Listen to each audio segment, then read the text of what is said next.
I call the honourable member Scott Simpson.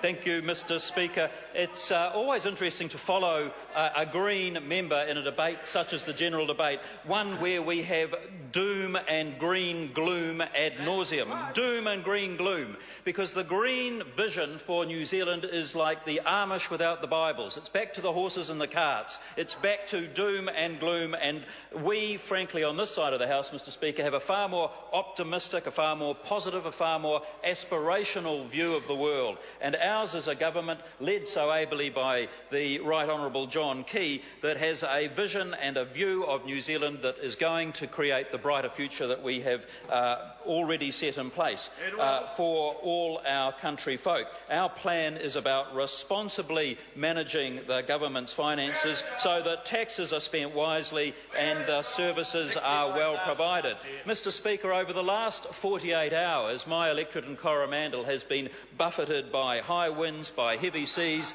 and by heavy rain. No doubt all due to the climate change, Dr Graham. No doubt due to all the climate change. It's probably more to do with the annual spring equinox, actually. It's been going on since time immemorial. It's probably got nothing more to do than just the spring equinox. But trees are down, roads have been closed by slips, and there have been high tides all around the electorate.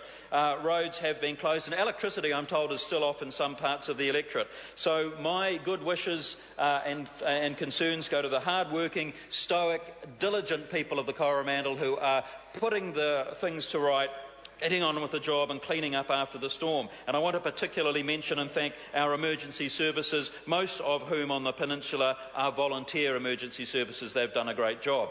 But better public services is what this government is about. Yesterday, during question time, Mr Speaker, I had the opportunity to ask our very capable Minister of Justice, the Honourable Judith about the conviction and sentencing statistics for the 2012-2013 financial year. And I'm delighted to say that she was able to confirm to the House that the figures just released showed that the number of adults charged in our courts has decreased a further 7% in the last 12 months. It's a further 7%, So since 2008 and 2009 year, the total number of people charged with criminal offences has reduced by a massive 23%.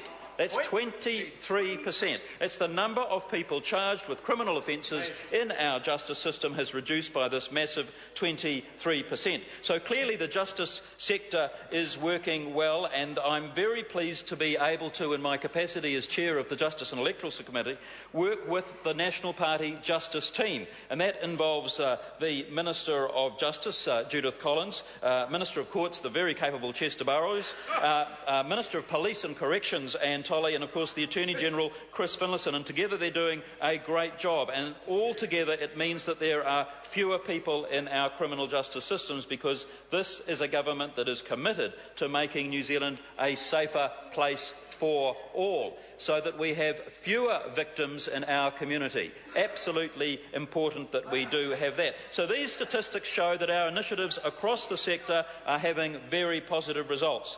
The crime rate, sir, is down to the lowest in more than 30 years. Lowest crime rate in more than 30 years. And it gets better, Mr Speaker, because under National, youth crime in particular has fallen 19% in just 2 years. 19% down in 2 years. And this means that we have already exceeded the Better Public Services target to reduce youth offending by 5% by 2017. So what have we done? Well, we've upped the challenge. We've upped the challenge, Mr Speaker, and we've increased the target so that it is now set at 25% reduction by 2017. And the number of young people appearing in court is dropping as well.